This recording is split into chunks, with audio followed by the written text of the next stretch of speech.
облыс әкімі де келді бұл жерге, бәрін қадағалап.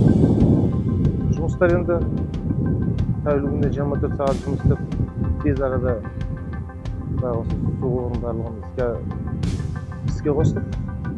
Бұл мәселе енді жалпы әкімшілік қана емес, президентіміздің де қолдауымен тұрғындардың хат жазғаны болатын. Сол президентімізге рахмет.